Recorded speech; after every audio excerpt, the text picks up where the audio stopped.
అదే RTV app వార్తల్ని క్షణాల్లో చదివే అవకాశం ఉంటుంది. ఒక న్యూస్ పేపర్, ఒక టెలివిజన్ ఛానల్ మీ చేతుల్లో ఎప్పుడూ ఉంటాయి.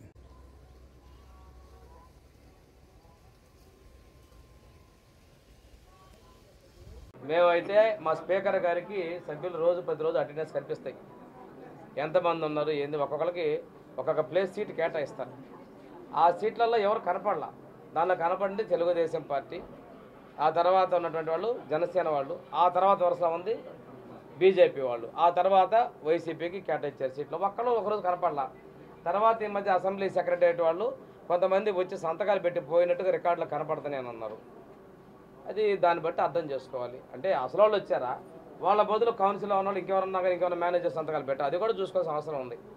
ఎందుకంటే 60 రోజులు సభకు హాజరు కాదు, మీ పదవులు పోతాయి అన్నారు. అంటే అక్కడ వాళ్ళ చిత్తశుద్ధి సంతకాలు ఒకళ్ళు నిజంగా పెట్టుంటే పదవులు కాపాడుకోవాలనే ప్రయత్నం చేశారు. ఇక్కడ ఇంకో విషయం మీరు గమనించుకోవాలి. గవర్నర్ గారు ప్రసంగించిన రోజు ఆ సభలోకి వచ్చినా అది నో సిట్టింగ్ డే అవుతుందని చెప్పి రూల్స్లో ఉన్నాయి. అసలు లోపలికి రాకుండానే ఉంటే రాని లెక్కనే వస్తాయి అనేటువంటిది. అది కూడా అసెంబ్లీలో ఒక కమిటీలు ఉన్నాయి, ఎథిక్స్ కమిటీ కూడా రిఫర్ చేసినట్టుంది.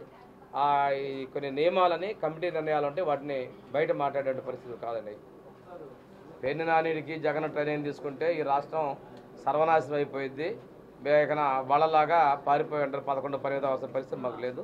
సూపర్ 6 అన్నారు, మీరు చేస్తున్నా ఏం కావాలి కాలేదు మాట్లాడమనండి.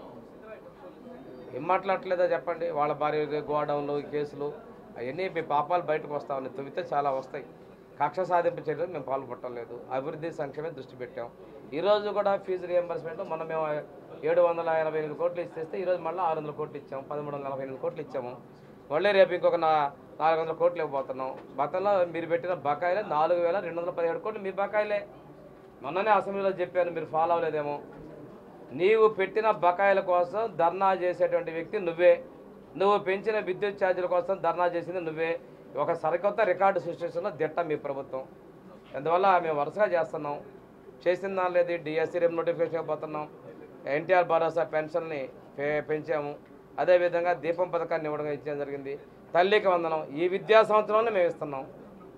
ఎంతమంది పిల్లలు అంతమందికి ఇస్తున్నాం. వరుసగా చేసుకుంటూ వస్తాం. అద్భుతమైన మంతదనం లేదు.